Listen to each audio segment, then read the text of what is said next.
Bonsoir et bienvenue dans ce journal. Au sommaire, le président de la Commission électorale nationale indépendante a tenu une assemblée plénière ce jeudi 28 juillet 2022. C'était à l'hôtel Béatrice en présence des juristes de cette institution. À la fin de cet échange, les mesures d'application de la nouvelle loi électorale ont été adoptées. Les détails dans un instant. Ouverture du procès de 28 femmes détenues violées en octobre 2021 par des prisonniers qui ont réussi à se procurer les clés du pavillon de femmes. Ces femmes accusent collectivement le shérif et un ancien gardien d'avoir échangé les clés de l'aile féminine. Enfin, nous parlerons du sport. Les filles de Corinne Diacre ont été éliminées ce mercredi 27 juillet 2022 en demi-finale de l'Euro féminin par les Allemandes sous le score de 2-1. Encore une fois, bienvenue mesdames et messieurs.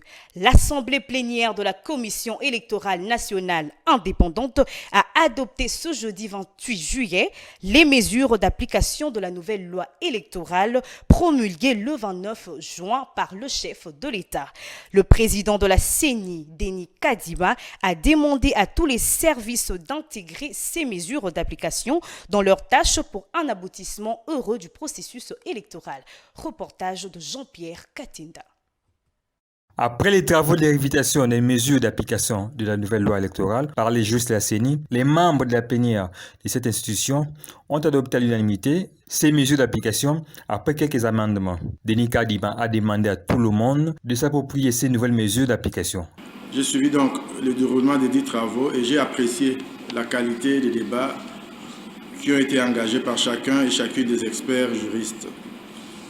Ceci prouve une fois de plus l'expertise avérée de nos experts juristes dans les questions relatives au droit électoral, spécialement celles ayant trait au cadre légal et réglementaire. Ainsi, à travers ces travaux, l'occasion nous est donnée à nous tous, membres de l'Assemblée plénière de la CENI, de nous approprier des nouvelles mesures d'application en ce que nous sommes appelés à conduire et surtout à superviser les activités opérationnelles découlant de la loi électorale. Précisons qu'après cette adoption, les nouvelles mesures d'application seront à la Cour constitutionnelle pour juger de sa conformité à la loi. Après cela, le texte deviendra une réglementation opposable à toutes les parties prenantes au processus électoral. Dans le district de Mouechi, au Kasaï central, les enfants de l'orphelinat des sœurs Paul vivent grâce au soutien des personnes de bonne volonté. Une congrégation religieuse féminine de Sœurs de la Charité de Saint-Vincent, enseignante et sociale de droit pontifical qui prend en charge plusieurs orphelins en ce qui concerne l'éducation, le logement et la santé. Reportage Magimbuku Muzembe.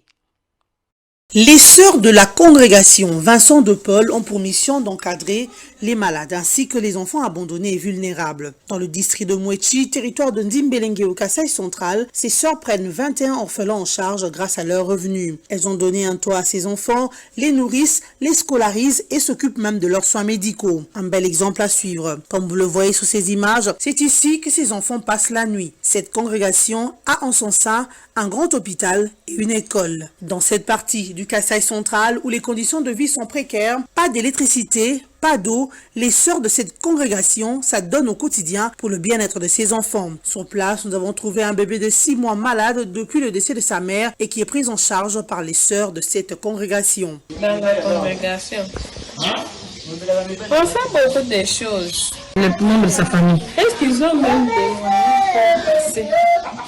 Même pour voir. Il y a ceux qui viennent voir les enfants, il y a d'autres, ils ne viennent pas voir les enfants. Les gens aussi passent pour adopter les enfants chez vous. Non, je n'ai jamais vu ça. Cet enfant qui commence à récupérer sa santé a besoin de beaucoup d'amour, d'attention et d'une bonne alimentation pour mieux grandir. Ensemble, on est plus fort, dit-on. Les sœurs de la congrégation Vincent de Paul ne demandent rien. Au regard du travail qu'elles réalisent, elles ont besoin de soutien de personnes de bonne volonté. Les soutiens matériels et financiers sont les bienvenus pour aider ces enfants. Les sœurs de la congrégation de Saint Vincent de Paul pratiquent 5 vertus, à savoir la simplicité, l'humilité, la douceur, la mortification et le zèle apostolique. La population de l'avenue Kikwit dans la commune de Kalamou privée de l'eau. Pour cause, les travaux de réhabilitation lancés il y a peu par le gouvernement central. Les habitants de cette avenue dans la commune de Kalamou à Kinshasa s'en plaignent et demandent une intervention des autorités compétentes. Christian Moukaya et Chancel Mboma ont fait le constat.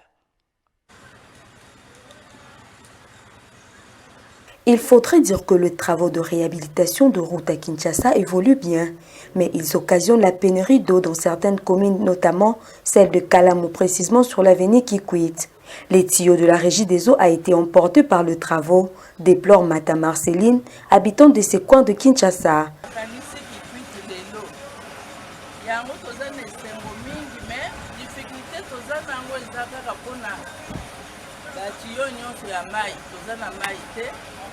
basinga courant toza nango te tokomi molili mai kokende koluka soki wapi toza na mai te nde difficulté toza nango awa na Kikwit.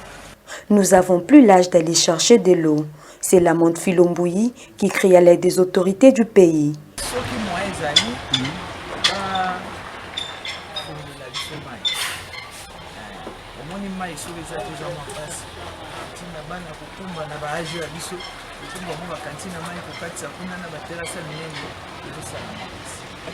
Il s'y est de signaler que les habitants de la commune de Kalamou saluent ces travaux de réhabilitation, mais demandent une accélération de ceux-ci pour enfin recouvrir de l'eau, car dit-on, l'eau c'est la vie. Dans le reste du monde, il s'est ouvert aux États-Unis d'Amérique un procès sur un viol en masse dans une prison de l'État de l'Indiana. 28 femmes détenues ont été violées en octobre 2021 par des prisonniers qui ont reçu à se procurer les clés du pavillon de femmes. Images et commentaires.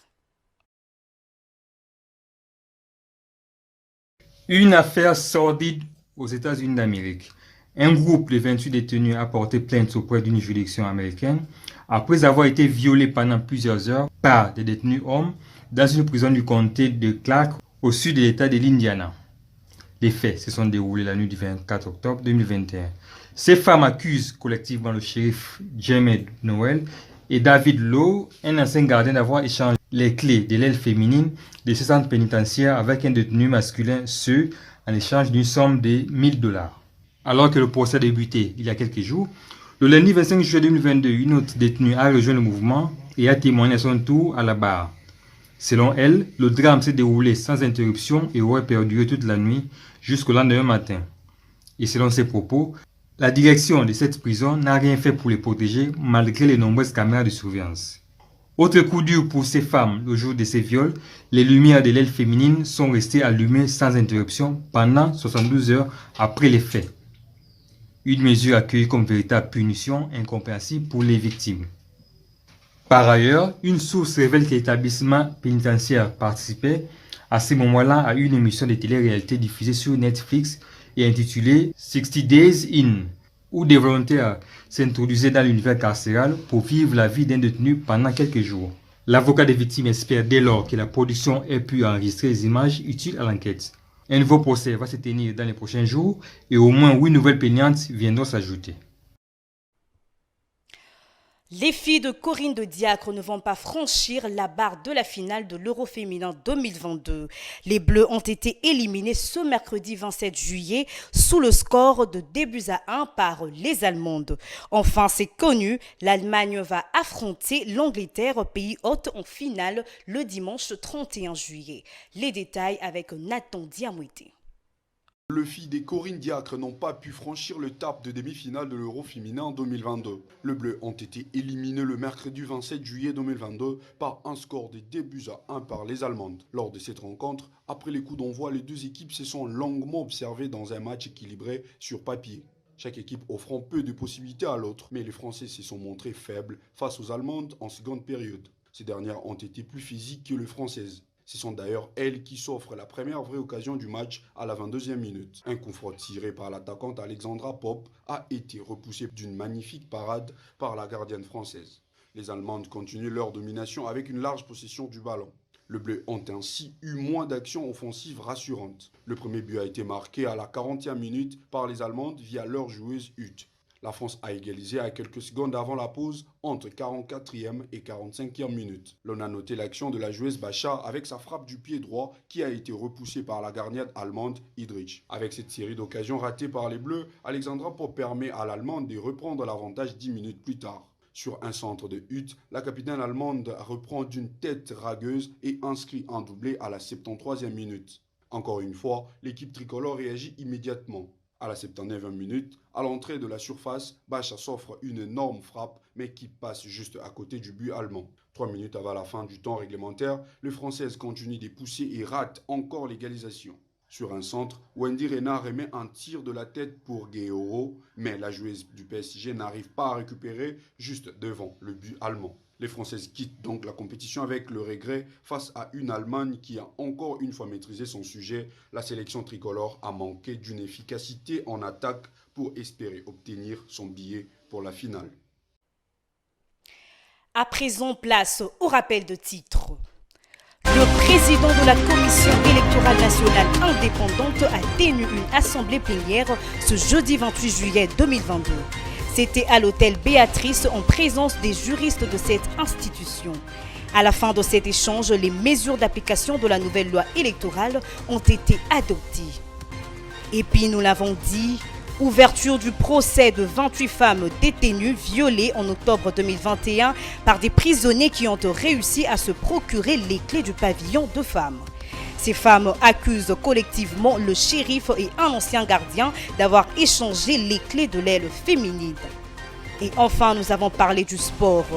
Les filles de Corinne Diacre ont été éliminées ce mercredi 27 juillet 2022 en demi-finale de l'Euro féminin par les Allemandes sous le score de 2-1. C'est la fin de ce journal, mesdames et messieurs, c'est la fin de ce journal, mesdames et messieurs, ce journal assuré par Christian Moukaya. Merci de nous avoir suivis et à la prochaine.